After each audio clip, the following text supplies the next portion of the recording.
A storm has come relentless in its fury ever since 1904. Remember the reading we just went through? 10 years after these words were written in 1904, 10 years later, World War I broke out in 1914 and lasted until 1918.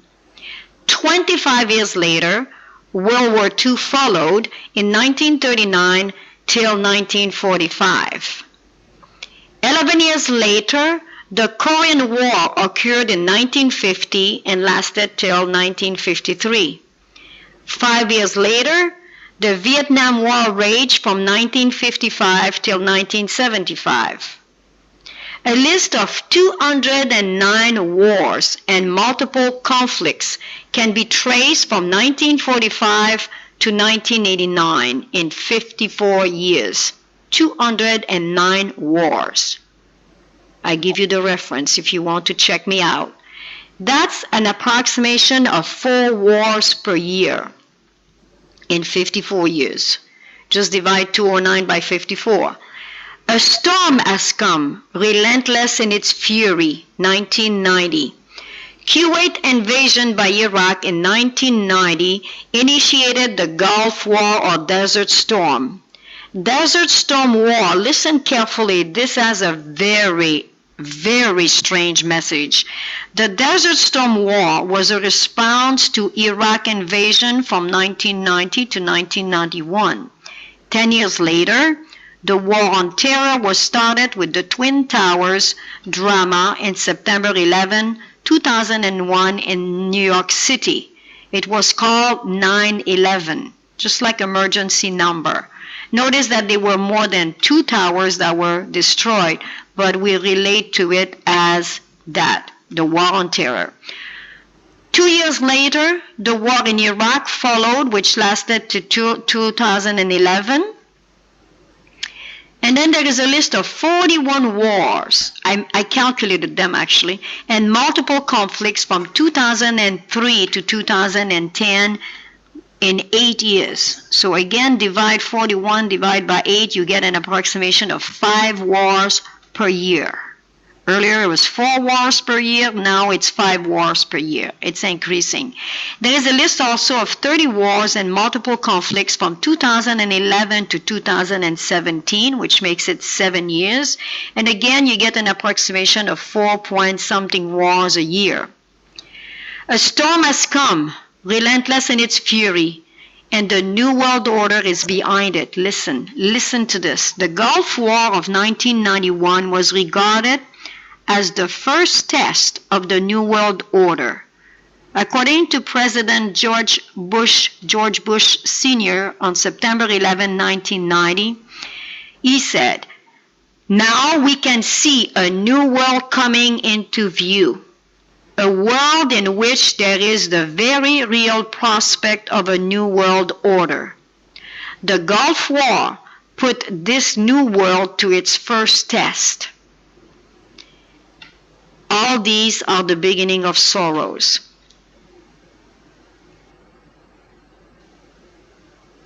Before I tell you a few words about the last Babel, New World Order, which is doomed to fail, I want to bring your attention to the fact that while Mr. George Bush Sr.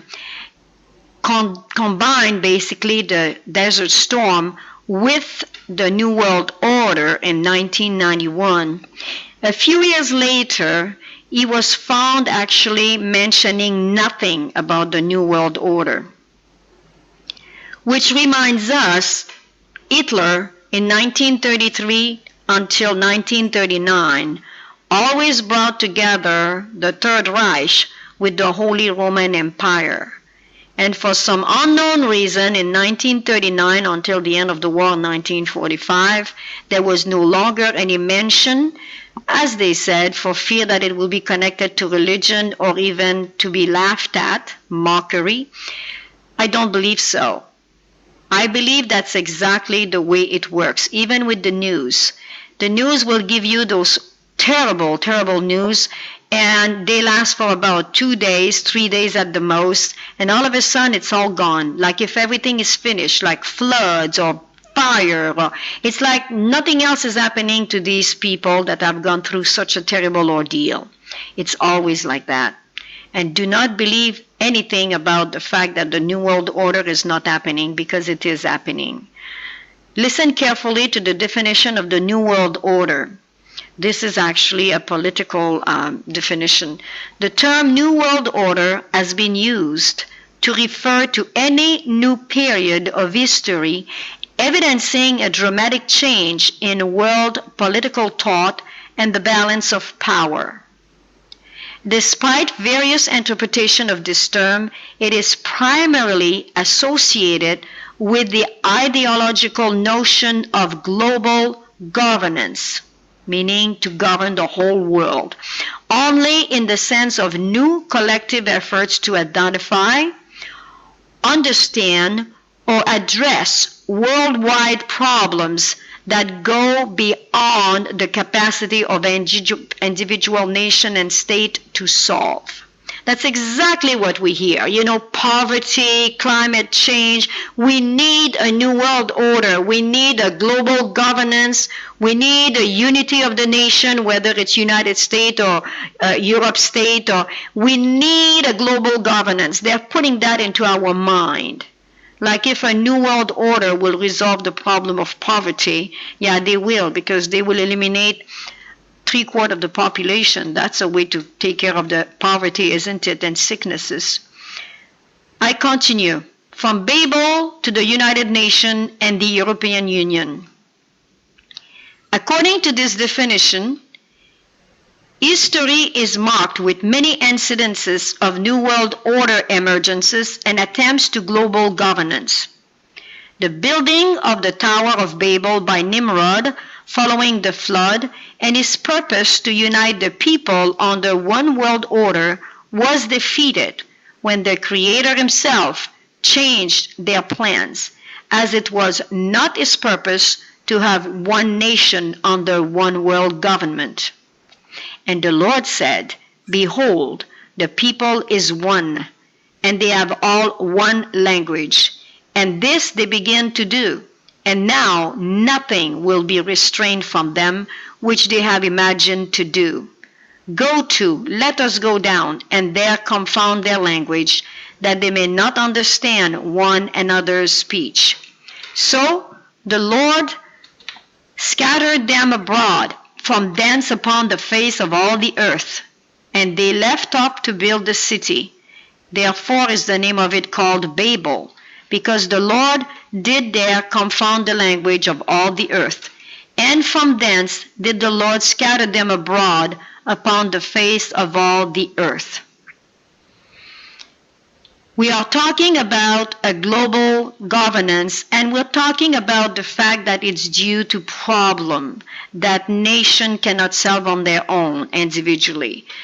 In the history of this world, not too far away, 1776 to today, you have had the Illuminati, which was, the founder was Adam Weishaupt, a German Jesuit, with in 1776, which correspond exactly to the American Revolution, and his purpose was for enlightenment, to bring new way of thinking, some kind of a revolution of thinking. Then followed, of course, the American Revolution, which was a new governance without the British monarchy. They became a republic, capitalist, in 1776. Followed in 1789 with the French Revolution, which also destroyed the monarchy, and they became today a socialist republic governance. Karl Marx was the author of the Communist Manifesto in 1848, which was followed by Lenin with the Russian Revolution in 1917, which destroyed the Tsarist autocracy. We know that the Soviet Union at the time, as it was called, was a Marxist communist republic. So we have here example in our own history, in our own time, of an happening of a mixture of what people want to do with New World Order, which is a new way of thinking, as they say here. It's a political thinking. But I'd like to come back to Babel, which, by the way, you may not agree with this. This is my conclusion from reading what I have read so far of the wars and the New World Order. But it fits perfectly, I find. Listen carefully. The Lord said, "Behold, the people is one, and they have all one language." That's what's happening today. English is the main language of the world today, and everybody wants to speak English. And this they begin to do. And now, nothing will be restrained from them, which they have imagined to do. You know, you're thinking about, like me maybe, LGBT, you know, those organization, people who believe in abortion. It's all over the world. That never happened before. This is really, really a new world order of the kind. But listen to God's plan. He says, "Go to, let us go down, and there confound their language, that they may not understand one another's speech." So the Lord scattered them abroad from thence upon the face of all the earth, and they left up to build the city. Therefore is the name of it called Babel, which meant basically because the Lord did there confound the language of all the earth. And listen to this carefully if that doesn't fit with Elam. "And from thence did the Lord scatter them abroad upon the face of all the earth." I have something to say about that.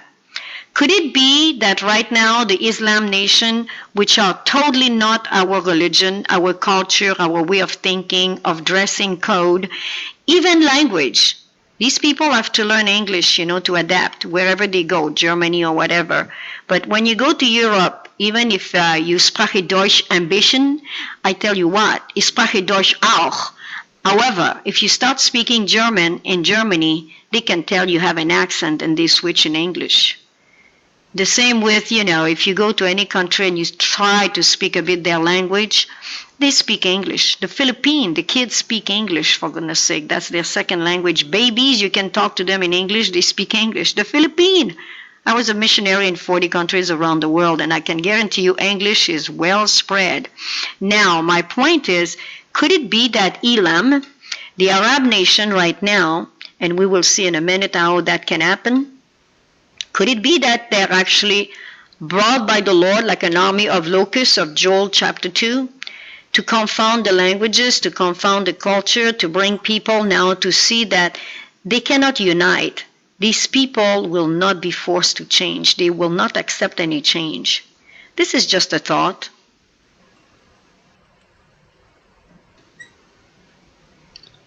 As we continue to study the events connected with the East and the West, we can see that the past, the present, and the future events are all connected. It is indeed history repeating itself once more. As we examine who are the actors, we see that they are the same nations and practically the same actions. The Holy Roman Empire number 4 is coming soon, and Germany, Italy, Turkey, France, the UK, USA, and Russia are on the stage again. There is another Islamic caliphate that is taking place. Daniel 11, 12, and Revelation 13 are here. Get ready now. As an end-time scenario of the East and the West, we have the assurance that we have nothing to fear for the future, except as we shall forget the way the Lord has led us and His teaching in our past history. It is great time to watch and pray. This chart now defines the East and the West, and based on the Word of God and history, we can create a pattern of what is maybe predictable, of what we are to expect of the coming events. I start with the middle of the chart, and I will go to the right and then to the left in order to complement the comments of the centerpiece. According to Jeremiah Elam, which we saw, will be dispersed all over the world. Jeremiah 49 verse 36 tells us, "And upon Elam will I bring the four winds from the four quarters of heaven. I will scatter them towards all those winds, and there shall be no nation whither the outcast of Elam shall not come." These prophecies are more than just prediction. And we know that prophecies are usually understood at the time of their fulfillment. As a basic history, there is actually a fact that Elam, as I look at the right side of the chart, Elam is basically composed of the Arabs nation which have embraced the Islam religion around 600 AD. On the side of the west, on the left side, Papal Rome, which has been established since 538 AD until 1798 AD under the Byzantine era, became the Holy Roman Empire, number one, you could say, around 800 AD. However, there are strong reasons to believe that it's Papal Rome who has established the Islam religion. And as we go further in this chart, you will understand the events that have brought all this together. Jeremiah 49:36 makes it clear that Elam will be dispersed throughout all the world. This has occurred actually since 600 AD.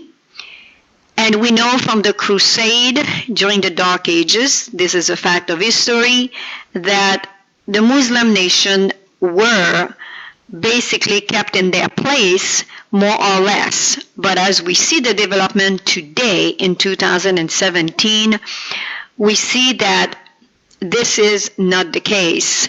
With the Syrian war in 2011, this definitely became a venue for trained Muslim refugees to scatter in the four corners of the earth. The question can be and should be, for what purpose? On the east side, we look at Germany now, which has received 1.5 million Muslim refugees between 2015 and 2016. Surely there is definitely question to wonder about this exile. The West, we know that the European Union has been formed around 1993 in our era. This is not the first attempt, of course, of uniting Europe. As we know, Charlemagne in 800 AD attempted to do the same. Throughout history until about 1798, when the Pope was taken prisoner by General Berthier under the French Revolution, the Holy Roman Empire actually flourished during the Dark Ages.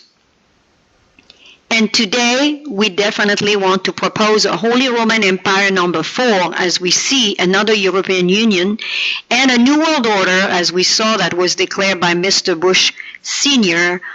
under the Desert Storm in 1991 as being the beginning of the New World Order, a New World Order again. As we go now to World War I, we remember that the axis were Germany, the Caliphate of the Ottoman Empire in Turkey, and Italy. The allies were the United Kingdom, France, Russia, and the USA. As we see the Ottoman Empire, basically in history, which was from Turkey, we know that it brought a dissolution with the First World War around 1922. But remember that the Caliphate of the Islamic nation of Turkey had existed for close to 600 years, from 1299 to 1922. We know too that during the movement of the Millerites, the Ottoman Empire was the subject of great study, as it was already going into a decadent type of a phase, and as I said, to finally be dissolved in 1922 after World War I. We need also to remember in the West that Germany and France were always allied under the Holy Roman Empire, number 1, number 2, and number 3. However, it's interesting to observe that during World War I and World War II, they were Axis, which means they were fighting against each other. Very important point to remember. Around 680, the Muslims were to conquer Jerusalem for the Vatican. This was the plan. The Vatican had set up the Muslim to conquer Jerusalem on their behalf. It is a known fact that the Vatican always has wanted to be established in Jerusalem, which they claim as their first pope, Saint Peter. That's why it's called Saint Peter of Rome. However, history tells better, and the Bible tells better, that Peter was never nominated the first pope. After their victory, the Muslim decided to build the Dome of the Rock in 691 AD instead. And this definitely did not make Papal Rome very happy. We know too that the Muslim today, as we fast forward from 680, ISIS has established a caliphate in 2014. ISIS is the Islamic nation who claim now to have established a caliphate in 2014. It is also a known fact that Turkey has financed ISIS to establish this caliphate. And Turkey, as a modern-day nation, as a modern-day republic, are still preparing a caliphate. I just would like to do a parenthesis here and bring you up to date about Turkey. In the time of the Millerite, Turkey was a very, very important nation to study, as I mentioned, because the caliphate at the time was very decadent and it was about ready to fall. In the 1800s, we know that the Millerite studied the Ottoman Empire actually under the trumpets of the book Revelation. After the collapse of the Ottoman Empire in 1922, Mustafa Kemal Atatürk, which is actually a name, Atatürk is a name given as being the father of the Turk, he proposed a more secular republic to adapt to the modernization and advancement in Europe and in order to compete with Europe, while actually maintaining the Muslim cultural identity. His belief was that the Turkish government should be free from the antiquated restraint of Islam. As the government, the Ottoman Empire, was dissolved in 1922, as mentioned, the office of the Caliph also was taken away, which is supposed to be a very important religious, political, military setup for the Muslim world. So this was removed in 1922, and we know that Turkey became a very secular nation. At least that's what they try to maintain to this day. After this gentleman, Mustafa Kemal, passed away, Nursi and Gülen, two other fathers of the Turkish Islam nation, came on the stage to propose a more scientific, good deed type of interfaith dialogue religion for Islam. This was a nationalist message with an underground purpose to expand Islam.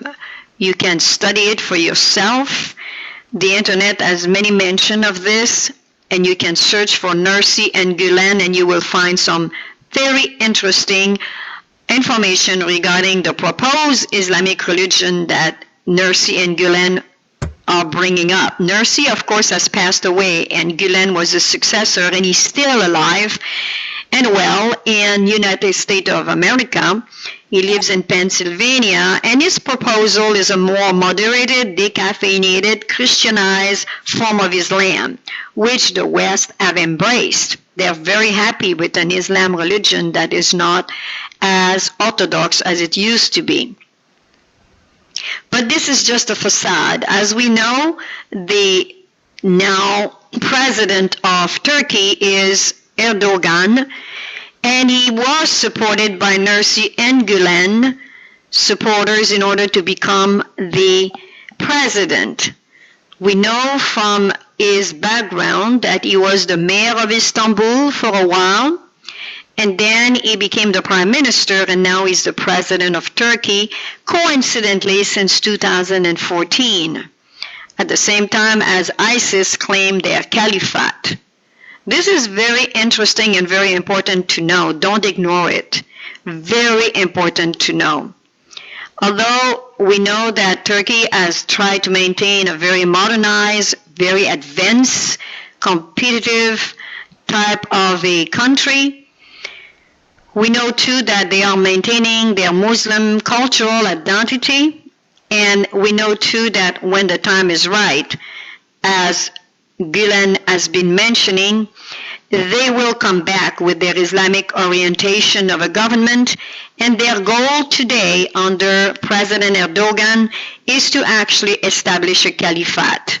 Do your research, find out for yourself, because this is very important to remember. Along with this, we have the Papal Rome, which definitely was the mastermind behind the Islamic religion, and also the mastermind behind the World War II and the Jewish genocide. This is very interesting, isn't it? Now the Jewish are coming into the picture, and you would wonder why. During World War II, remember, the axis was Germany, Italy, and Japan, since Turkey was no longer in the picture because the caliphate had been dissolved in 1922. The allies were the United Kingdom, France, Russia, and USA. I'd like to remind you that Russia never mingled usually with the USA or even the UK or France, but it was by default that the nation of Russia, both in World War I and World War II, became allied with the United Kingdom and France and the USA. Russia is a very independent country. It was a communist country until the breach of 1991, when it gave back the nation that they had received as a gift, you may say, after they won the World War II against the German. And we know that Russia does not change. Russia is exactly like the Catholic Church. They don't change. And so are the Islamic religion, because they all have the same background. They are the kind of a people that wants to be the head of the New World Order, just like the UK, just like France, just like Germany, just like United States. Everybody wants to be the chief. No Indians here. It's just a figure of speech. Now, we know why the Holy Roman Empire number 4 is in the making, because we know too that Israel and Palestine have been at war since 1920, and it's lasting to this day. Israel will not give their land away, and Palestine wants their land back. And this is an old story coming from Ishmael and from Isaac at the time of Abraham. You can see that family feud can last for a long time. And this battle, this fight over the land, who is to possess the land because Abraham is their father, is called a most intractable conflict.